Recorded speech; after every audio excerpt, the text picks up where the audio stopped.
नमस्कार, मेरा नाम है चेतन चौधरी और जैसा कि आप जानते हैं कि स्पेशल एजुकेशन एग्ज़ाम से रिलेटेड कंटेंट हमारे चैनल पर प्रोवाइड किया जा रहा है और एक सिलेबस जो केवीएस को लेके अभी तक हम चर्चा कर रहे हैं, क्योंकि केवीएस का कोई फिक्स सिलेबस नहीं है अभी तक। तो उसको लेके जो डी-ट्रिपल-एस-पी का पैटर्न है परीक्षा लेने का और जो डी-ट्रिपल-एस-पी का सिलेबस है उसको थोड़ा थोड़ा मिला जुला के, मतलब कि सारे टॉपिक्स को सम्मिलित करके, पीआरटी और टीजीटी दोनों के टॉपिक्स को सम्मिलित करके ये एक सिलेबस जिसके बारे में हम लगातार चर्चा कर रहे हैं और इसके कई सारे वीडियोस हमारे चैनल पर बन चुके हैं, उपलब्ध हैं। और उसी क्रम में आज का जो टॉपिक रहने वाला है वो है लर्निंग जिसको कहते हैं अधिगम। तो अधिगम के बारे में चर्चा करेंगे, जिसमें हम meaning and definition of learning and principle of transfer of learning, इसके बारे में चर्चा करेंगे। तो शुरू करते हैं। जो हमारी ये नोट्स हैं आप व्हाट्सएप चैनल के थ्रू प्राप्त कर सकते हैं, जो कि प्राइवेसी प्रोटेक्टेड है। प्राइवेसी प्रोटेक्टेड मतलब कि आपका जो नंबर होता है वो विजिबल नहीं होता है किसी को, इवन मुझे भी विजिबल नहीं होता है। तो आप लिंक डिस्क्रिप्शन में मिल जाएगी, आप वहाँ से ज्वाइन कर सकते हैं। तो शुरू करते हैं। अधिगम यानी कि लर्निंग, तो इसका अर्थ क्या है अधिगम का? तो सामान्य शब्दों में कहें तो अधिगम वह प्रक्रिया है जिसके माध्यम से कोई व्यक्ति अध्ययन, अनुभव या शिक्षण के द्वारा नया ज्ञान, कौशल, व्यवहार या दृष्टिकोण अर्जित करता है। आपने कई बार सुना होगा learning is a continuous process, यानी कि जो अधिगम है वो जीवन पर्यंत चलने वाली प्रक्रिया है और इंसान कुछ न कुछ किसी भी पल सीखता रहता है। आज हम जो बात कर रहे हैं वो कॉन्टेक्स्ट में बात कर रहे हैं शिक्षा के। तो शिक्षा के कॉन्टेक्स्ट में यहाँ पे इंग्लिश में जो डेफिनेशन है आप उसे भी रेफ़र कर सकते हैं, हिंदी में जो डेफिनेशन है उसे भी देख सकते हैं। तो कि अधिगम वह प्रक्रिया है, वो प्रोसेस है जिसके माध्यम से कोई भी व्यक्ति अध्ययन यानी स्टडी, अनुभव यानी कि एक्सपीरियंस या शिक्षण के द्वारा नया ज्ञान, कौशल, व्यवहार या दृष्टिकोण अर्जित करता है। यानी कि हम जो भी हमारा पूर्व ज्ञान है उसमें जब नया ज्ञान सम्मिलित होता है तो उसको परिमार्जन कहते हैं, या फिर कहें कि उसको और ज़्यादा निखरा हुआ रूप जो होता है वो हमारी लर्निंग में शामिल होता है, वो हमारे अधिगम में शामिल होता है। तो अधिगम वह प्रक्रिया है जिसके माध्यम से कोई व्यक्ति अध्ययन, अनुभव या शिक्षण के द्वारा नया ज्ञान, कौशल यानी स्किल, व्यवहार या दृष्टिकोण अर्जित करता है। डेफिनेशन है इसकी परिभाषा। स्किनर ने कहा है कि अधिगम प्रगतिशील व्यवहार अनुकूलन की एक प्रक्रिया है। व्यवहार अनुकूलन मतलब कि बिहेवियर अडेप्टेशन, यानी कि जो भी हमारा बिहेवियर है, बिहेवियर दो प्रकार के हैं, एक पॉजिटिव बिहेवियर है और एक नेगेटिव बिहेवियर है। तो अगर मान लीजिए किसी का नेगेटिव बिहेवियर है तो उसके बिहेवियर को पॉजिटिव लाने के लिए हम कुछ प्रक्रियाएं अपनाते हैं और प्रक्रिया अपनाने के लिए तमाम प्रकार के अपने कोशिशें करते हैं, तो उसको कहते हैं हम व्यवहार अनुकूलन। तो अधिगम क्या है? यानी कि जब हम पॉजिटिव कुछ सीखेंगे तो अधिगम प्रगतिशील व्यवहार अनुकूलन की एक प्रक्रिया है। ठीक है। क्रू एंड क्रू की एक डेफिनेशन है। क्रू एंड क्रू भी एक साइकोलॉजिस्ट है। उन्होंने कहा कि अधिगम आदतों, ज्ञान और दृष्टिकोण की प्राप्ति है। यानी कि अधिगम में आपकी आदतें शामिल होती हैं, ज्ञान शामिल होता है और दृष्टिकोण यानी कि एक एटीट्यूड शामिल होता है चीज़ों को देखने के लिए। हिलगार्ड की जो डेफिनेशन है, हिलगार्ड कहते हैं कि अधिगम वह प्रक्रिया है जिससे किसी गतिविधि की उत्पत्ति होती है, वह किसी स्थिति की प्रतिक्रिया के कारण बदलती है, या वह किसी स्थिति की प्रतिक्रिया के कारण बदलती है। Learning is the process by which an activity organize or is changed through reacting to a situation. यानी कि किसी सिचुएशन पे आप रिएक्ट करते हैं तो उससे जो कुछ भी सीखते हैं वो अधिगम होता है। ठीक है। अधिगम के स्वरूप या दृष्टिकोण, तो यहाँ पे ये टॉपिक काफ़ी लंबा हो जाता है। जो अधिगम के स्वरूप या दृष्टिकोण है इसको मैंने एक टेबल के रूप में यहाँ पे बना दिया है ताकि शॉर्ट रहे और चीज़ों को एग्जाम ओरिएंटेड करने की कोशिश है। तो अधिगम के स्वरूप या दृष्टिकोण में व्यवहारवादी दृष्टिकोण, देखिए व्यवहारवादी हो गए, गेस्टाल्टवादी हो गए, तो ये कुछ स्कूल्स हैं, स्कूल्स ऑफ साइकोलॉजी। यानी कि स्कूल्स का मतलब दृष्टिकोण।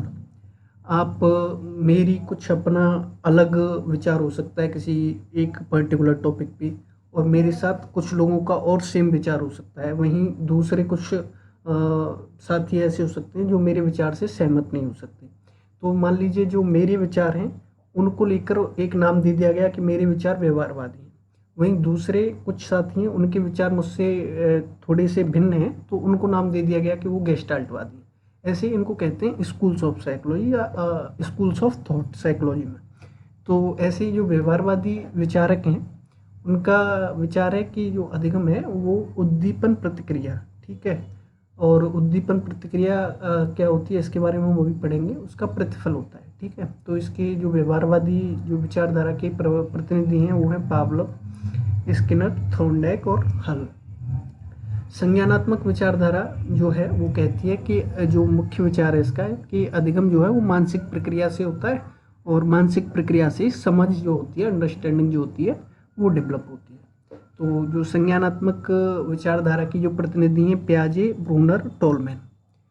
निर्माणवादी जो प्रक्रिया है कंस्ट्रक्टिव में, तो उसमें ये कहते हैं कि निर्माणवादी में ज्ञान का निर्माण होता है। जब मैं पियाजे पढ़ा रहा था तो मैंने बहुत विस्तृत रूप से ये चीज़ बताई थी, निर्माणवाद क्या होता है, और पियाजे इसके मुख्य प्रवर्तक होते हैं। तो निर्माणवादी जो प्रक्रिया है, जो मुख्य विचार प्रतिनिधि हैं इसके पियाजे एंड वैगोट्स की।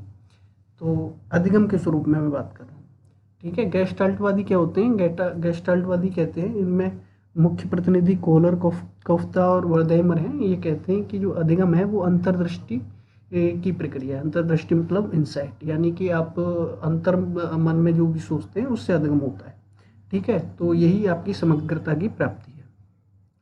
तो ये क्योंकि टॉपिक काफ़ी बड़ा है, आप ऐसे करके कुछ नाम याद कर सकते हैं, दृष्टिकोण याद कर सकते हैं, मुख्य विचार याद कर सकते हैं, जिससे कि एग्जाम अगर आपका ऑब्जेक्टिव टाइप होता है तो फिर उसमें आपको ये चीज़ें बहुत जल्दी से याद हो जाती हैं, उनको एक्सप्लेन करने की ज़रूरत नहीं पड़ती, बस आपको रिकॉल करनी होती है और वो आप एग्जाम में सही राइट आंसर दे सकते हैं। सामाजिक दृष्टिकोण क्या कहता है कि जो अधिगम होता है वो अनुकरण यानी कि इमिटेट करने से होता है, यानी आप नकल करते हैं उससे अधिग्रहण हो जाता है, और पर्यवेक्षण यानी कि ऑब्जर्वेशन से भी जो अधिगम होता है। तो इसके जो प्रतिनिधि हैं वो मुख्य नाम है उनका बंडूरा। मानववादी जो दृष्टिकोण है वो कहता है कि अधिगम आत्मविश्वास और प्रेरणा से होता है। अच्छा, ये एक दूसरे से डिफर नहीं कर रहे हैं, ठीक है, डिफरेंस नहीं है, बस कुछ ने अपने नए नए विचार जोड़े हैं तो उसको अलग दृष्टिकोण मान लिया गया है, ठीक है। यानी कि मानववादी ये भी मान सकते हैं कि मुख्य विचार अनुकरण और पर्यवेक्षण दोनों को सहमति दे सकते हैं, लेकिन मानववादी जो है वो अपना एक अलग से कुछ जोड़ना चाहते हैं, तो उसमें उन्होंने लिख दिया कि आत्मविश्वास और प्रेरणा अधिगम के मुख्य तत्व हैं। प्रतिनिधि जो हैं इसके मास्लो और रॉजर्स हैं। क्षेत्र सिद्धांत, फील्ड थ्योरी जो है वो कहती है कि अधिगम जो होता है व्यक्तिगत होता है, व्यक्ति करता है और वातावरण से सीख के करता है। तो इसके जो मुख्य प्रतिनिधि हैं वो कर्ट लेविन है। और प्रेरणात्मक और प्रवृत्ति आधारित जो दृष्टिकोण है वो ये मानता है कि अधिगम जो है वो जन्मजात प्रेरणा है। मैकडूगल इसके प्रतिनिधि हैं। मैकडूगल ने 14 मूल प्रवृत्तियों के बारे में बताया था कि जो 14 मूल प्रवृत्तियाँ होती हैं उनमें जन्मजात प्रवृत्ति होती हैं, यानी कि भूख हो गई, आपकी प्यास हो गई, व्युत्सा कहते हैं, ठीक है, और भागना, पलायन, ऐसी चीज़ें बताई मैकडूगल ने अपनी 14 मूल प्रवृत्तियों में। तो इनको बताया कि ये चीज़ें जो होती हैं जो जन्मजात होती हैं। तो अधिगम जो होता है वो मूल प्रवृत्तियों के प्रभाव से भी होता है, ये जन्मजात प्रेरणाओं के प्रभाव से भी होता है। व्यवहारवादी दृष्टिकोण इसमें बहुत महत्व रखता है, क्योंकि इनकी जो डेफिनेशंस हैं व्यवहारवादियों की, यही अधिगम की जब हम थ्योरीज पढ़ते हैं तो सबसे ज़्यादा इन्हीं को हम रेफर करते हैं, ठीक है। व्यवहारवादी दृष्टिकोण में मुख्य प्रतिनिधि आपके थॉर्नडाइक हैं, स्किनर हैं, पावलोव हैं। तो इन्होंने जो अधिगम को यानी कि लर्निंग को लेके जो अपने विचार दिए, इनको बहुत ज़्यादा मान्यता प्राप्त विचार कह सकते हैं। तो व्यवहारवादी दृष्टिकोण कहता है कि यह दृष्टिकोण अधिगम को बाहरी उद्दीपनों, स्टिमुलस और प्रतिफल रीइंफोर्समेंट के आधार पर होने वाले व्यवहार परिवर्तन के रूप में देखता है। यानी कि जो कुछ भी जो स्टिमुलस कहते हैं हम, कोई भी क्रिया आपके सामने हो रही है तो उसके प्रतिफल यानी कि उसको रीइंफोर्समेंट के आधार पर आप चेंज भी कर सकते हैं। यानी कि नेगेटिव रीइंफोर्समेंट देंगे तो कोई नेगेटिव बिहेवियर है उसको रोका जा सकता है, पॉजिटिव रीइंफोर्समेंट देंगे तो कोई डिजायरेबल बिहेवियर है उसको बढ़ाया जा सकता है। डिजायरेबल मतलब कि वांछनीय, जिसको पॉजिटिव बिहेवियर भी कहते हैं, तो उसको बढ़ाया जा सकता है। तो ये व्यवहारवादी दृष्टिकोण है। इसके जो प्रतिनिधि हैं थॉर्नडाइक, स्किनर और पावलोव। अच्छा, कौन प्रतिनिधि है, कौन कैसा दृष्टिकोण है, इसको बहुत ज़्यादा महत्व आप ना दें तो ठीक रहेगा। जो मुख्य चीज़ है इसमें आप 3-4 नाम जरूर याद रखिए, थॉर्नडाइक, स्किनर, पावलोव। तो ये इनसे ज़्यादा ही अधिगम के जो प्रश्न आते हैं इनसे ही ज़्यादा आते हैं। तो व्यवहारवादी जो दृष्टिकोण है उसकी विशेषता है कि ये कहते हैं अभ्यास और पुनरावृत्ति आवश्यक है। ट्रायल एंड एरर थ्योरी के बारे में हम पढ़ेंगे। सकारात्मक या नकारात्मक प्रतिक्रिया से अधिगम को प्रभावित किया जा सकता है। सकारात्मक या नकारात्मक, जो मैंने बताया आपको, पॉजिटिव रिइंफोर्समेंट, नेगेटिव रिइंफोर्समेंट, ये सारी चीज़ें आगे जाएंगी। अधिगम स्वचालित तो हो सकता है, आंतरिक समझ जरूरी नहीं। तो अधिगम जो होता है वो कभी कभी क्या होता है कि अपने आप ही होता है, कभी कभी नहीं, कि मोस्टली ऐसा ही होता है कि अपने आप ही होता है। तो आंतरिक समझ जरूरी नहीं, ऐसा मानना है व्यवहारवादियों का। इसके बारे में हम डिटेल से आगे पढ़ने वाले हैं। अधिगम की विशेषताएं क्या होती हैं कि यहाँ भी मैंने एक चार्ट के रूप में ये बना दिया, जिससे कि आपको मेन चीज़ें आपकी आंखों के सामने रहें तो याद करने में आसानी हो जाती है। तो अधिगम की विशेषताओं में अधिगम एक प्रक्रिया है, ठीक है, ये है लर्निंग इज ए प्रोसेस। और इसको कैसे डिफाइन करना है कि ये एक सतत और गतिशील प्रक्रिया है, यानी कि ये कंटिन्यूस प्रोसेस है अधिगम, और गतिशील यानी कि हमेशा चालू रहती है, लाइफ लॉन्ग प्रोसेस है। तो अधिगम एक learning is a process, learning is a life long process भी कह सकते हैं हम। अधिगम एक प्रक्रिया है, ठीक है। तो विशेषताओं में पहली विशेषता ये होगी, व्यवहार में परिवर्तन लाता है। बिल्कुल लाता है, अधिगम व्यवहार में परिवर्तन लाता है। जैसा मैंने आपको बताया, नेगेटिव रिइंफोर्समेंट, पॉजिटिव रिइंफोर्समेंट, इन सब चीज़ों से बिहेवियर मॉडिफिकेशन होता है, ठीक है। बिहेवियर मॉडिफिकेशन मतलब व्यवहार पुनर्मार्जन। तो आपका अगर नकारात्मक कोई व्यवहार है उसको बदलना चाहते हैं आप, तो नेगेटिव रिइंफोर्समेंट के थ्रू बदला जा सकता है और पॉजिटिव रिइंफोर्समेंट के थ्रू बढ़ाया जा सकता है कोई भी व्यवहार। तो सोच, भावना या कार्य में बदलाव, इसका एक्सप्लेनेशन है। तो अधिगम अपेक्षाकृत स्थायी होता है, रिलेटिवली परमानेंट होता है, यानी कि अधिगम अगर एक बार जो आपका पॉजिटिव अगर लर्निंग हुई है तो वो रिलेटिवली परमानेंट होती है, ठीक है। इसका प्रभाव दीर्घकालिक होता है, उद्देश्यपूर्ण होता है, गोल ओरिएंटेड होता है। जब भी आपको सीखते हैं नया, तो सीखने के लिए आपकी कुछ चीज़ें बहुत ज़रूरी होती हैं, जैसे कि आपका सीखने के लिए इंटरेस्ट है कि नहीं। तो इंटरेस्ट जब ही बनता है जब आपके सामने गोल होता है, ठीक है। तो फिर इसीलिए कहते हैं कि अधिगम जो है उद्देश्यपूर्ण होता है, गोल ओरिएंटेड होता है। तो अधिगम किसी लक्ष्य की प्राप्ति हेतु होता है। प्रेरणा आवश्यक होती है, मोटिवेशन इज एसेंशियल। जैसे मैंने बताया, आपका इंटरेस्ट है कि नहीं, इंटरेस्ट का ये एक दूसरा स्वरूप हम कह सकते हैं मोटिवेशन है कि नहीं किसी चीज़ को सीखने के लिए। यानी कि आप कोई भी अगर नया चैप्टर भी सीख रहे हैं तो आपके आगे गोल है कि नहीं, ठीक है। तो ये सारी चीज़ें, मोटिवेशन इज एसेंशियल। सिर्फ अधिगम के लिए मोटिवेशन का होना बहुत ज़रूरी है। नई चीज़ें सीखने के लिए आपके पास मोटिवेशन होना चाहिए। तो प्रेरणा अधिगम की गति और दिशा तय करती है, बिल्कुल सही है। वातावरण से प्रभावित होता है, इन्फ्लुएंस्ड बाय इन्वायरमेंट। जैसा कि मैंने बताया आपको, जब बच्चा कोई सीखता है, सब में जो पिछली वीडियो में बताया मैंने, दो चीज़ें बहुत प्रभावित करती हैं, हेरिडिटरी एंड इन्वायरमेंट। यानी कि जो बच्चे का डेवलपमेंट होता है उसमें हेरिडिटी बहुत महत्वपूर्ण होती है, ठीक है। जो वंशानुगत है आपकी, जो माता पिता से मिलती है, वो बहुत महत्वपूर्ण होती है। दूसरी चीज़ होती है इन्वायरमेंट, यानी कि जो भी वो अपने आस पड़ोस, स्कूल, परिवार से सीखता है उसको कहते हैं इन्वायरमेंट से सीखना। तो अधिगम जो होता है वो वातावरण से प्रभावित होता है। मनोवैज्ञानिक परिवेश असर डालते हैं, व्यक्तिगत भिन्नताओं पर निर्भर करता है। व्यक्तिगत भिन्नता क्या होती हैं? व्यक्तिगत भिन्नताएं अगर कोई पूछता है तो आप सिंपल सी डेफिनेशन यही है कि कोई भी व्यक्ति इस संसार में दूसरे से मेल नहीं खाता है, सबकी अपनी अपनी विशेषताएं। तो कोई भी व्यक्ति अपने आप में भिन्न है, ठीक है। तो हर व्यक्ति की अधिगम शैली इसीलिए अलग भी होती है। कोई व्यक्ति किसी गति से सीखता है, कोई व्यक्ति किसी गति से सीखता है। तो अधिगम पूर्व ज्ञान पर आधारित होता है। अधिगम पहले के अनुभवों से जुड़ा होता है, बिल्कुल।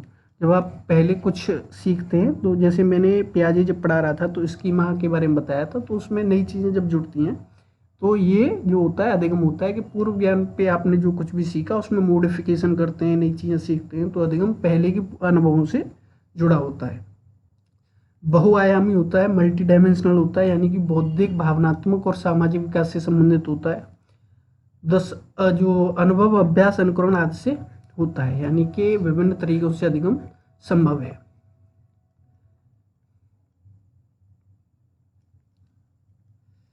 अधिगम का स्थानांतरण किसे कहते हैं? Meaning of transfer of learning. तो अधिगम का जो स्थानांतरण है, ये दूसरा टॉपिक इसी सिलेबस में जो मैंने बताया था, दूसरा टॉपिक क्या है या फिर एक ही टॉपिक में ये शामिल है। मीनिंग एंड डेफिनेशन हमने पढ़ ली है। Learning and transfer of learning, यानी कि अधिगम और अधिगम का स्थानांतरण। तो हिंदी में अगर पढ़ें तो अधिगम का स्थानांतरण वह प्रक्रिया है जिससे पहले सीखे गए ज्ञान या कौशल का प्रभाव किसी नई स्थिति में अधिगम या प्रदर्शन पर पड़ता है। जैसे मैंने पियाजे की जो टॉपिक था उसमें बताया था, स्कीमा क्या होता है, पूर्व ज्ञान में नए ज्ञान को जोड़ना होता है। तो जब एक संदर्भ में सीखा गया ज्ञान दूसरे संदर्भ में उपयोगी होता है, यानी कि कोई चीज़ आपने सीखी, मान लीजिए पढ़ाई के दौरान आपने कुछ ऐसा सीखा कि जोड़ सीखा आपने, ठीक है, मैथ का चैप्टर है एडिशन, ठीक है। तो आप जब एडिशन सीख रहे हैं तो एडिशन का उपयोग रियल लाइफ में आपने किया, कोई दुकान वाला मतलब दुकान से कुछ चीज़ लेने गए तो वहाँ पे जोड़ घटाव आपने किया, तो उसे ही कहते हैं कि आपने किताबों से सीखा और उसे रियल लाइफ में इम्प्लीमेंट किया। तो जिसमें पहले सीखे गए ज्ञान या कौशल का प्रभाव किसी नई स्थिति में अधिगम या प्रदर्शन पड़ता है। जब एक संदर्भ में सीखा गया ज्ञान दूसरे संदर्भ में उपयोगी होता है तो उससे अधिगम का स्थानांतरण कहा जाता है। सीधी सीधी और सिंपल डेफिनेशन है कि एक परिस्थिति में जो आप ज्ञान सीख रहे हैं उसको दूसरी परिस्थिति में अप्लाई कर देना, और इसी में जो है आपकी बौद्धिक जो अनुक्रियाएं हैं वो सारी चीज़ें होती हैं कि आप कौन सी परिस्थिति में किस ज्ञान का उपयोग कर रहे हैं, ठीक है। ट्रांसफ़र ऑफ लर्निंग की जो परिभाषा है, जो मुख्य परिभाषा है, उनमें एक सोरेनसन की परिभाषा है, अधिगम का स्थानांतरण एक स्थिति में सीखे गए ज्ञान कौशल और दृष्टिकोण को दूसरी स्थिति में लागू करने की प्रक्रिया है। जो ऊपर हमने पढ़ा है वही डेफिनेशन में, सोरेनसन की डेफिनेशन में सेम चीज़ है। कॉलसैनिक कहते हैं, इनको कभी कभी कॉलसैनिक भी कहा जाता है, ठीक है। तो ये कहते हैं कि अधिगम का स्थानांतरण वह प्रभाव है जो पूर्व का अधिगम किसी नई स्थिति में अधिगम या निष्पादन पर डालता है। वही सेम चीज़ है, शब्द अलग है, ठीक है।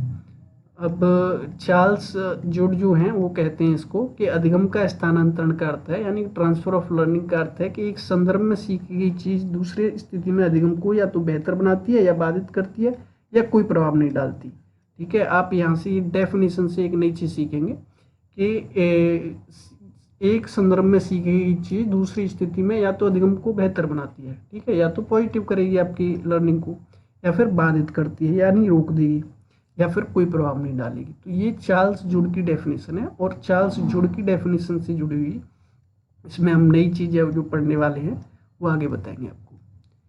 हेलगार्ड एंड बोबर जो कहते हैं वो है प्रशिक्षण का स्थानांतरण, ट्रांसफर ऑफ ट्रेनिंग भी कहते हैं और ट्रांसफर ऑफ लर्निंग भी कहते हैं। तब होता है जब एक संदर्भ में हुआ अधिगम दूसरे संदर्भ के निष्पादन को बेहतर बनाता है या बिगाड़ता है।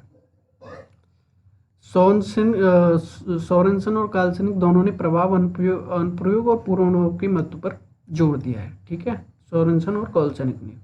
जुड ने जो है पॉजिटिव, नेगेटिव और जीरो ट्रांसफर की स्पष्ट धारणा दी है, जिनकी डेफिनेशन अभी हमने पढ़ी थी, और जहाँ पे बताया था कि पॉजिटिव भी होता है, नेगेटिव भी होता है, और कभी कभी क्या होता है, होता ही नहीं है, तो उसको कहते हैं जीरो ट्रांसफर ऑफ लर्निंग। तो यहाँ पे हम पढ़ने वाले हैं positive, negative and zero transfer of learning, ये क्या होता है, क्योंकि क्वेश्चंस हमेशा इनसे भी आते हैं। तो अधिगम का जो सकारात्मक स्थानांतरण होता है, पॉजिटिव ट्रांसफर, उसमें क्या होता है कि जब एक स्थिति में हुआ अधिगम दूसरी स्थिति में सीखने या प्रदर्शन में सहायक होता है तो उसे सकारात्मक स्थानांतरण कहते हैं। यानी कि कोई चीज़ आपने सीखी और उसको दूसरी स्थिति में अप्लाई किया। इसका एक उदाहरण है कि यदि किसी ने साइकिल चलाना सीखा है तो वह स्कूटर चलाना जल्दी सीख सकता है। बिल्कुल ये रियल लाइफ में अप्लाई करने वाली बात है। अगर कोई डायरेक्ट स्कूटर चलाना सीखता है तो उसको मुश्किल होती है, और इसीलिए ये नॉर्मली भी कहा जाता है कि अगर आपको साइकिल आती है तो आप स्कूटर चलाना सीख जाते हैं। तो इसी को कहते हैं हम positive transfer of learning. Typing skills helps in using a computer keyboard efficiently. आप कंप्यूटर का जब कीबोर्ड यूज करते हैं तो मोस्टली क्या होता है कि टाइपिंग जो आप कर लेते हैं अपने हिसाब से, लेकिन जब आप एक कंप्यूटर कोई कोर्स करते हैं या फिर कुछ भी जो कंप्यूटर कोर्स में किसी में एडमिशन लेने के बाद सीखते हैं तो सबसे पहली चीज़ आपको सिखाई जाती है टाइपिंग स्किल, यानी कि कैसे आप अपनी टाइपिंग स्किल को स्पीड से कर सकते हैं, फ्लुएंटली कर सकते हैं। तो वो क्या करती हैं, जो टाइपिंग स्किल्स होती हैं वो कीबोर्ड को एफिशिएंटली यूज करना सिखाती हैं। तो इसी को कहते हैं जब आपने टाइपिंग स्किल सीख ली तो कंप्यूटर का यूज भी आसानी से कर सकते हैं। इसी को transfer of learning, positive transfer of learning भी कहा जा सकता है। नेगेटिव ट्रांसफ़र क्या होता है, नकारात्मक स्थानांतरण। जब पहले का अधिगम किसी नई स्थिति में सीखने या प्रदर्शन में बाधा डालता है तो उसे नकारात्मक स्थानांतरण कहा जाता है। यानी आपने जो पहले कुछ सीखा उसके कारण आप नई जो चीज़ें उसे सीखने में जो है वो बाधा आ रही है, तो उसे नकारात्मक स्थानांतरण कहते हैं। अगर किसी व्यक्ति ने भारत में गाड़ी चलाना सीखा है तो उसे अमेरिका में दाईं ओर गाड़ी चलाने में कठिनाई हो सकती है, तो इसको कहते हैं कि यहाँ पे बाधा डल रही है, तो ये आपका जो नेगेटिव ट्रांसफर ऑफ लर्निंग हो गया। अगर वही व्यक्ति जैसे गाड़ी चलाना नहीं सीखा होता भारत में और वो अमेरिका में ही गाड़ी चलाना सीखता तो वो बहुत जल्दी सीख सकता था, तो इसे पॉजिटिव कहा जा सकता था, ठीक है।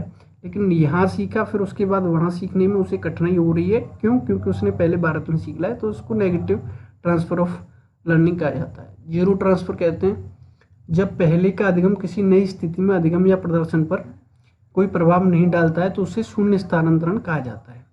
यानी कि जो भी आपने कुछ पहले सीखा है उसके बाद आप जो कुछ भी नया सीख रहे हैं, नई कंडीशन में उस सीखे हुए को अप्लाई कर रहे हैं, तो आपकी लर्निंग पे कोई प्रभाव नहीं पड़ रहा है उस पर, ठीक है। तो इसको शून्य स्थानांतरण यानी कि जीरो ट्रांसफर ऑफ लर्निंग कहा जाता है। यानी कि पेंटिंग सीखना और गणित के सवाल हल करना, दोनों के बीच कोई सीधा संबंध नहीं है। आपने पेंटिंग सीखी है पहले और फिर उसको आप गणित सीख रहे हो, फिर उसके बाद गणित सीख रहे हो, तो कोई इन दोनों में संबंध तो है नहीं पेंटिंग सीखने और गणित के सवाल हल करने में। तो इसको कहते हैं कि यहाँ पे दोनों के ही परस्पर मेल से कोई भी आपकी लर्निंग नहीं हुई, तो इसको जीरो ट्रांसफर ऑफ लर्निंग कहेंगे, ठीक है। तो ये आप एक चार्ट है, यहाँ पे इस चार्ट को भी रेफर कर सकते हैं, क्योंकि विजुअली चीज़ें बहुत आसानी से समझ में आती हैं, तो आप ये चार्ट देख के आसानी से सीख सकते हैं। जो शैक्षिक महत्व क्या है स्थानांतरण अधिगम का, एक एज ए टीचर इसका एजुकेशनल जो है वो इम्पोर्टेंस क्या है, ये सीखने को व्यवहारिक बनाता है। जब विद्यार्थी एक विषय में सीखी गई बातें को दूसरे विषय या जीवन की स्थिति में लागू कर पाते हैं तो अधिगम अर्थपूर्ण और व्यवहारिक बनता है। उदाहरण विज्ञान में घर्षण का ज्ञान खेलों या मशीनों में प्रयोग कर पाना। बिल्कुल। दूसरा समग्र विकास को प्रोत्साहित करता है, यानी कि होलिस्टिक डेवलपमेंट, समग्र विकास। स्थानांतरण से विद्यार्थी बौद्धिक, भावनात्मक और व्यवहारिक सभी दृष्टियों से विकसित होते हैं। समस्या समाधान में सहायक होता है। समस्या समाधान मतलब कि कोई अगर मैथ की भी प्रॉब्लम है तो उसको अगर अधिगम उसका अच्छा हुआ है पहले पॉजिटिव ट्रांसफर के थ्रू, वो सीख रहा है नई चीज़ों को, तो पहले सीखे गए अनुभवों को नई समस्याओं में प्रयोग करके छात्र तेजी से समाधान खोज सकते हैं। सीखने की गति को तेज करता है, स्पीड अप न्यू लर्निंग, और सीखने को अधिक स्थायी बनाता है। यानी कि जब छात्र किसी अवधारणा को विभिन्न स्थितियों में उपयोग करते हैं तो वह जानकारी दीर्घकालीन स्मृति में चली जाती है लगातार उपयोग करने से, ठीक है। और सीखने को व्यापक बनाता है, स्कोप ऑफ लर्निंग जो है उसको व्यापक बनाता है और शिक्षण को प्रभावी बनाता है, एनहेंस टीचिंग इफेक्टिवनेस, ठीक है। तो